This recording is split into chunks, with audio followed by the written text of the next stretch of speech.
لا إله إلا الله محمد رسول الله عليه صلاة الله وآله والأحبة لا إله إلا الله. Oleh karena itulah Allah Subhanahu wa taala berfirman. Oleh karena itulah Allah Subhanahu wa taala berfirman.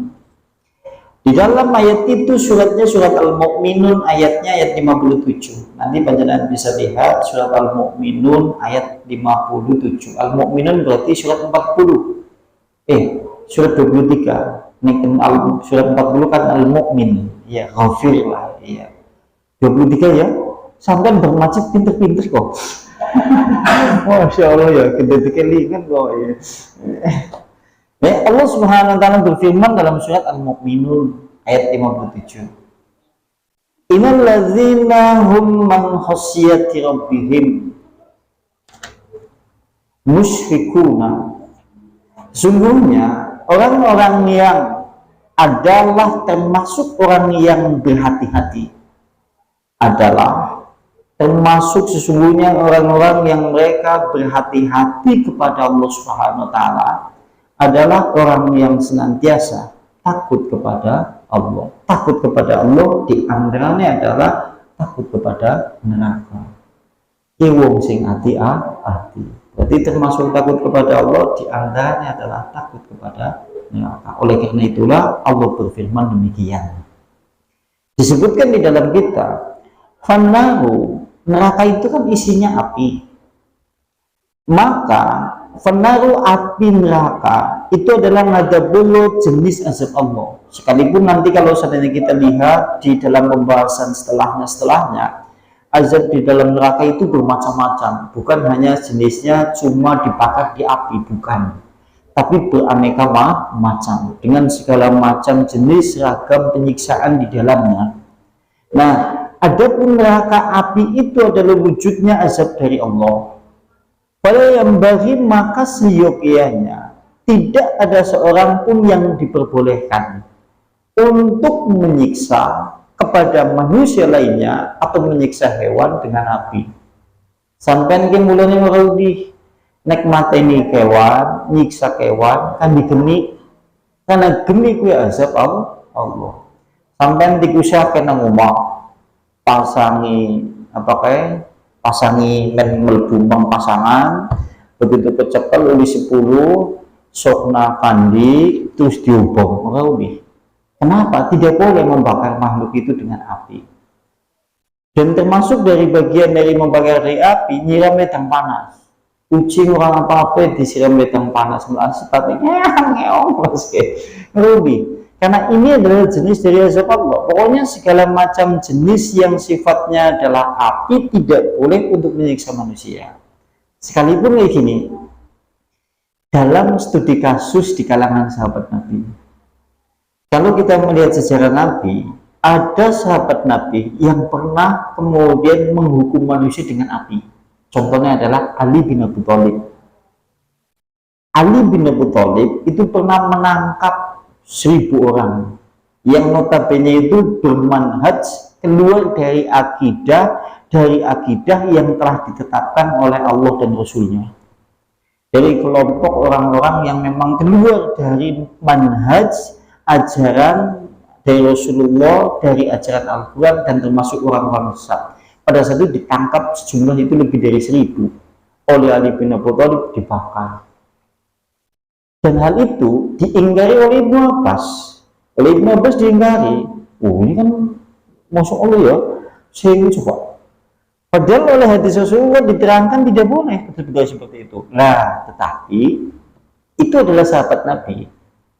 Artinya, kalau seandainya kemudian sahabat Nabi melakukan suatu hal yang kelihatannya menyimpang dari kemudian apa yang disebutkan oleh Nabi, boleh jadi dia mengambil hukum yang lain.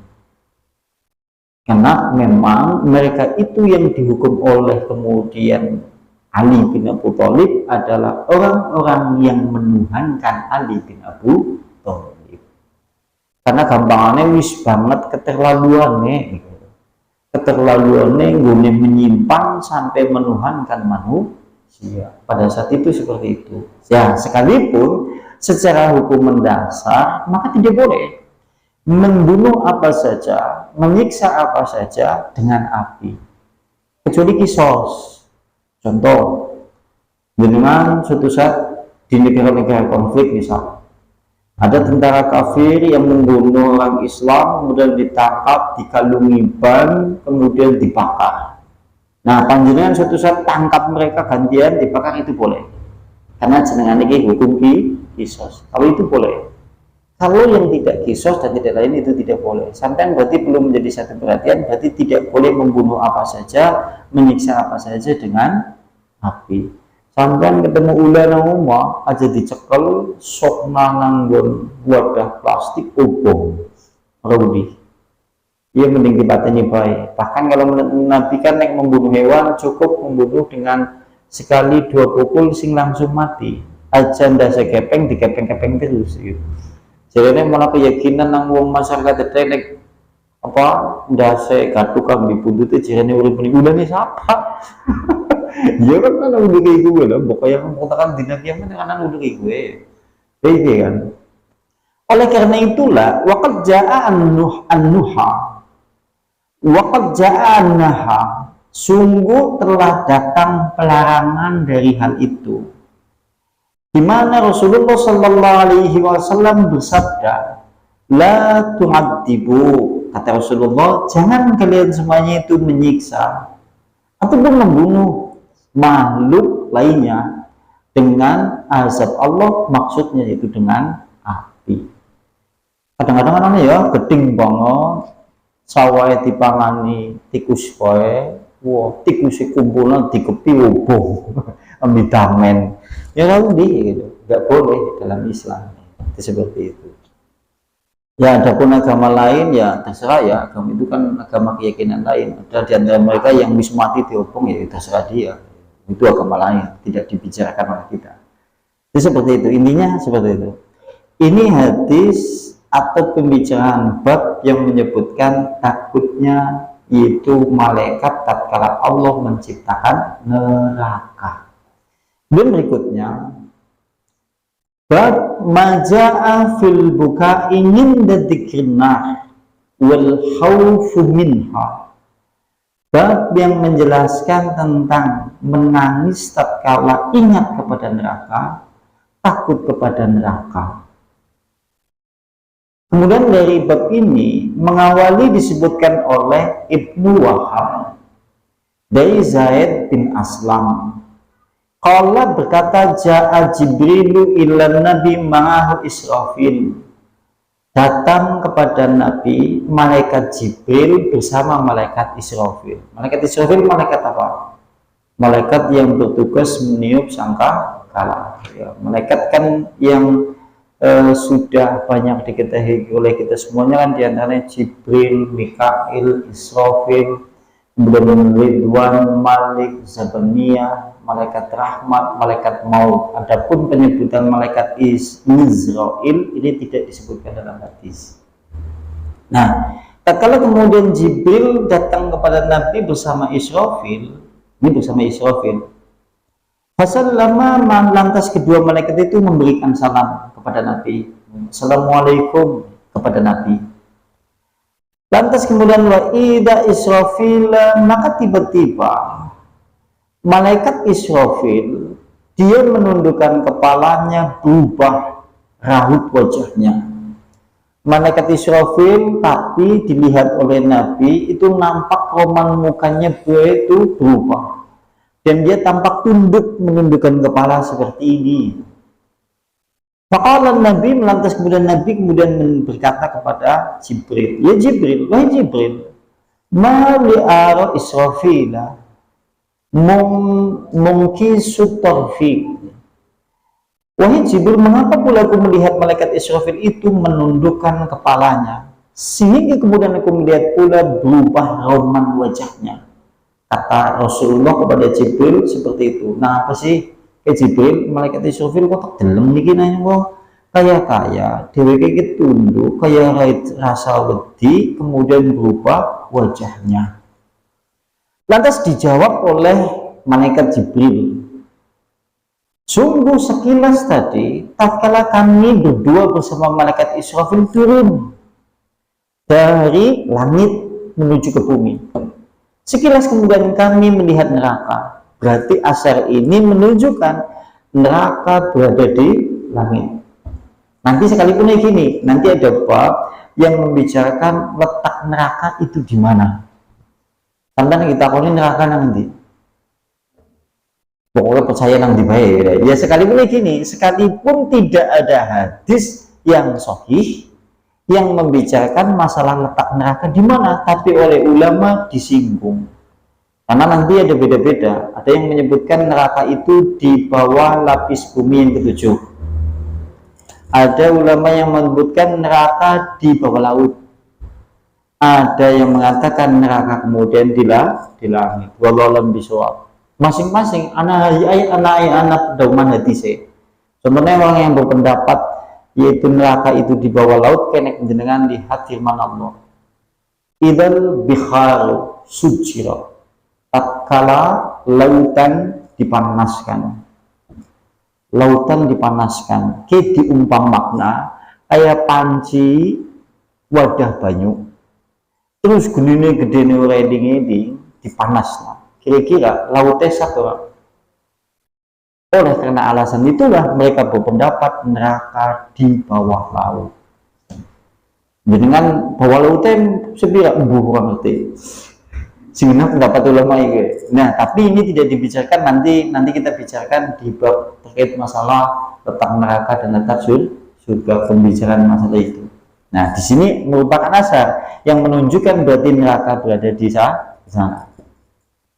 Dan berikutnya, Faqala kemudian berkata kepada Jibril pula, maka tatkala kami sedang turun dari langit, tiba-tiba kami sekilas tadi melihat jahanam. Maka tatkala kemudian kami berdua melihat jahanam, aku melihat malaikat Israfil dari tadi menundukkan kepala. Kemudian dia berubah roman mukanya karena saking takutnya kepada jahanam. Karena mereka bisa menyaksikan langsung neraka, belum nganggo mata, dua mata yang ainun yakin, itu dengan mata yang hakul yakin, betul-betul melihat dengan kedua pandangannya. Mereka hadir rasa takut yang sungguh luar biasa. Nek dewek seharusnya jauh lebih takut dibandingkan mereka yang sesungguhnya mereka para malaikat itu tidak disediakan neraka untuk mereka, tapi untuk kita. Dewek sih betul-betul. Bulannya sampean konek satu sendoma enek lagi tahiyat akhir. Allahumma inni a'udzubika min adzabi jahannam, jenengan paling tidak di batin dan hati yang paling dalam. Ya Allah, lindungilah aku dari segenap bentuk azab apapun yang ada di dalam neraka. Itu seperti itu. Tujuannya seperti itu.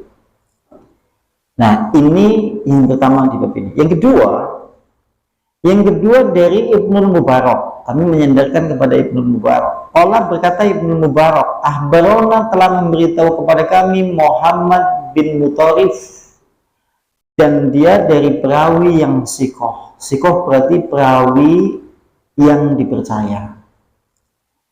Anna fatan minal ansor. Sesungguhnya ada seorang pemuda. Ini pemuda ya kalimatnya. Berarti ini pemuda kan berarti luar biasa. Ada seorang pemuda dari sahabat Ansor.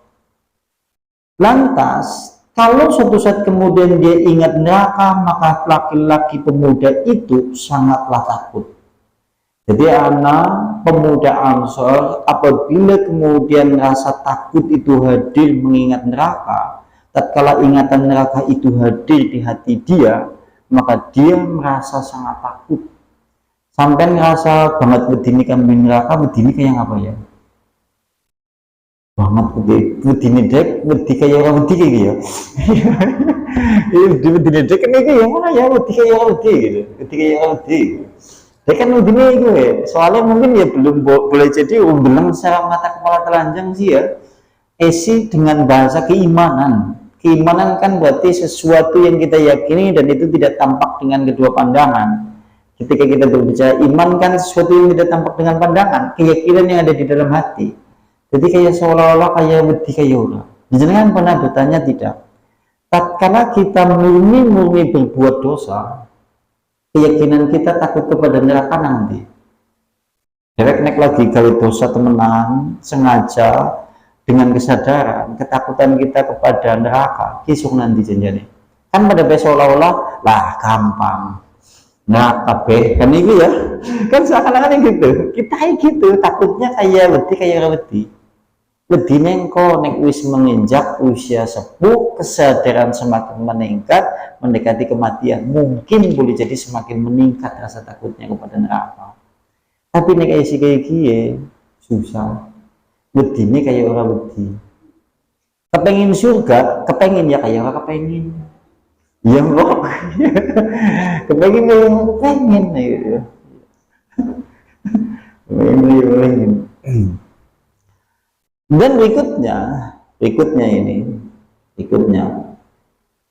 lantas pemuda itu fakana yabki nginda dzikrina hatta habasahu dzalika fil baiti fadzakara dzalik di Nabi.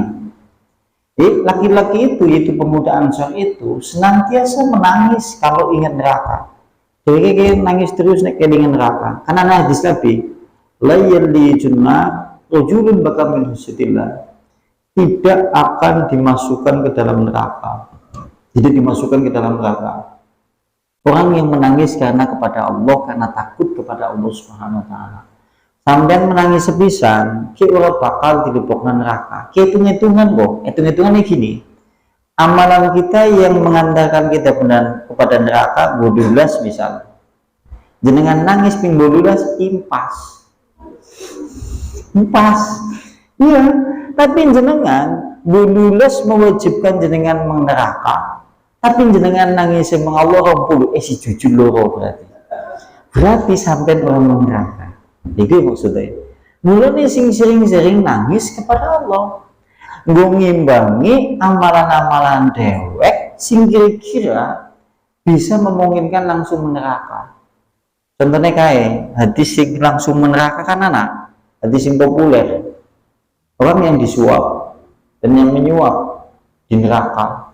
Menyuap pembeli disuap ke orang dosa neraka.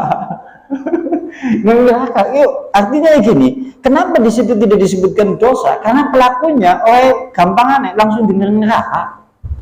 Apakah bisa dihapus? Bisa dengan tobat. Tapi kalau tidak bertobat, nyicipin neraka langsung. Beda kalau dosa lainnya. Kalau dosa lainnya kita bawa menuju kepada Allah, itu ada kemungkinan diberi rahmat oleh Allah, kemudian kita bebas, tidak akan mencicipi neraka asal mendapat rahmat. Tapi kalau dosa itu, karena hadis Nabi menyebutkan seperti itu, kudu nyicipi neraka. Padahal zaman Siti kadang-kadang hal-hal seperti itu malah seakan-akan mengucapkan welcome, selamat datang neraka. Mulanya ditulisi ini menerima serangan fajar. Kita perlu menyambut neraka ya kan ya kok itu seperti itu ya. Aduh itu kenapa ya sini sih wis lah sih tobati lah tobati soalnya direct wis kan suka dibilani maning gitu. Iya, sekalipun ya bisa dihapus dengan tobat ya. Dengan tobat kepada Allah ya bisa dihapus asal kita tobat benar-benar kepada Allah, kita itu betul-betul ya akan dimaafkan oleh Allah karena Allah sang pemberi rahmat. Tapi permasalahannya kalau hal itu tidak ditobati di dunia, dibawa sampai menuju kematian di neraka, seakan-akan Allah disebutnya dosanya ya langsung neraka ini seperti itu. Kan berarti seakan-akan menyambut selamat datang sing digumuni maning sing digumuni uli duit kayak gue duitnya dicekel dibuka amplopnya dibuka isinya 300 diraut nama rai kambing alhamdulillah. aneh enggak aneh ya aneh zaman sih aneh alhamdulillah rezeki jadi itu ya alhamdulillah rezeki seperti itu. Dan berikutnya